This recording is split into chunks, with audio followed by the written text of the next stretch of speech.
প্রাণের সংগঠন, এটা হচ্ছে আমার গর্বের সংগঠন। আর তাদের জন্য একটা জোরে তালে দিই, এটার জন্য আমার অনেক দিনের সমালোচনার ফসল হচ্ছে এটা। যখনই আমাকে ওরা বিভিন্ন প্রোগ্রামে ক্রেস্ট দিত বা আমাদের আরো কিছু সংগঠন আছে, আমি তখনই বলতাম যে ক্রেস্টের সংস্কৃতি থেকে আমাদেরকে বেরিয়ে আসতে হবে। তারা আজকে বেরিয়ে আসছে, সেজন্য আরো একটা জোরে তালি। যখন এই ব্লাড ডোনার ক্লাব ছিল না, তখন কারো রক্ত লাগলে এক ব্যাগ রক্ত কালেকশন করা যে কত কঠিন ছিল। ফটিকছড়ি ব্লাড ডোনার্স ক্লাবের 10ম বর্ষপূর্তি ও বিশ্ব রক্তদাতা দিবস 2025 পালিত।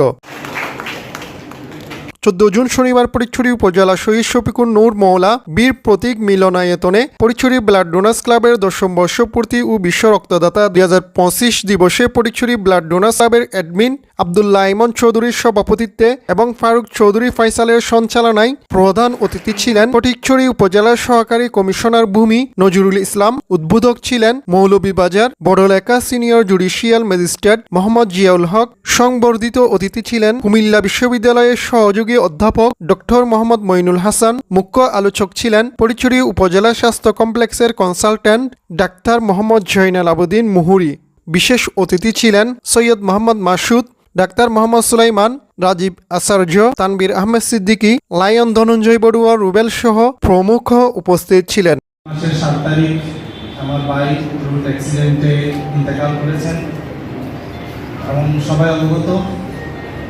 তার উসিলায় আজকের একটি সুন্দর প্রোগ্রামে আমি কথা বলার সুযোগ পেয়েছি, সেজন্য সবার কাছে আমি ধন্যবাদ জ্ঞাপন করছি। পাশাপাশি আজকের এই সংগঠন স্বেচ্ছাসেবী সংগঠনের কাছে আমি কৃতজ্ঞতা প্রকাশ করছি। আসলে আমার ভাইয়ের সম্পর্কে আমরা যতটুকু মৃত্যুবরণের পরে জেনেছি, কিন্তু তার মৃত্যুর বরণের পরে মৃত্যু হওয়ার পরে জেনেছি, কিন্তু মৃত্যু হওয়ার আগে ও অসংখ্য সংগঠনের সাথে জড়িত হওয়ার কারণে, বিশেষ করে মানবতার সেবায় নিজেকে নিয়োজিত করার কারণেই এত বেশি মানুষের সাথে সম্পৃক্ততা ছিল। আমরা পোস্ট গ্রাজুয়েশন করার পরেও আমাদেরকে যতজন চিনে, তার অনেক লোক, অনেক মানুষ, সম্মানিত অনেক উচ্চমানের মানুষ পর্যন্ত আমার ছোট ভাইকে চিনেছে এবং সম্মানিত করেছে। এটা আল্লাহর কৃপা।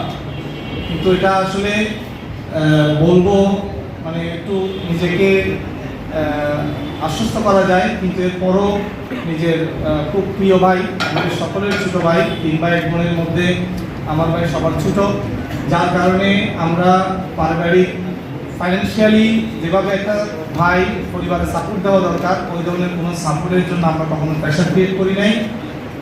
আমরা 2 ভাই, আমি একটা বেসরকারি ব্যাংক ইস্টার্ন ব্যাংক লিমিটেডে কর্মরত আছি সাতগাঁও ব্রাঞ্চে।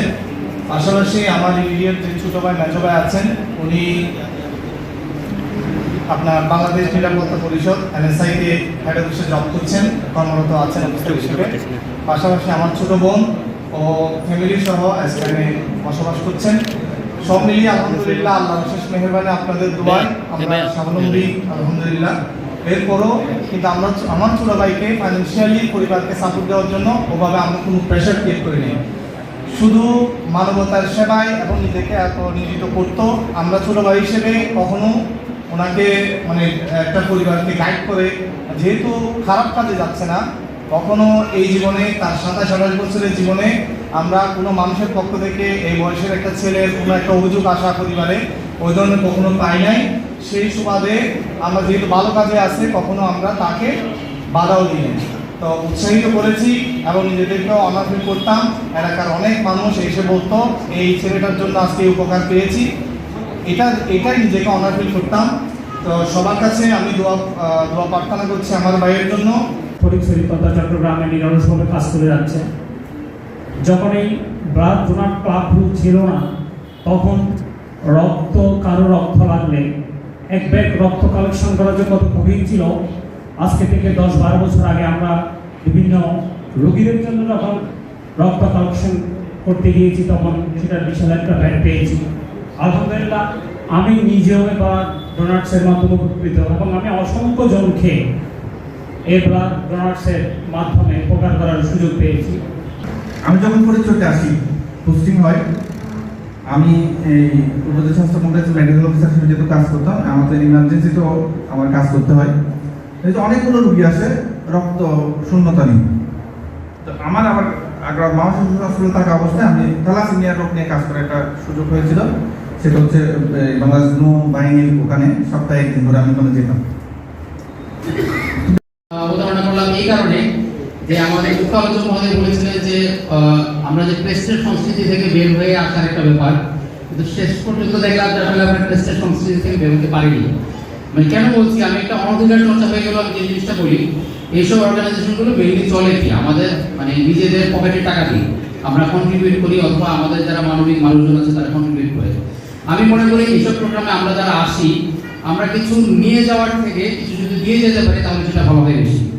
এই যে প্লেসগুলো, আসলে এই প্লেসগুলো তো অবশ্যই একটা খরচ হয়েছে। তারপর আমি নাস্তার আয়োজন যেটা দেখলাম, আমার মনে হয় যে এগুলো আসলে এত বেশি ফ্ল্যাম্পয়েন্ট বা এত বেশি কিছু আসলে দরকার নেই।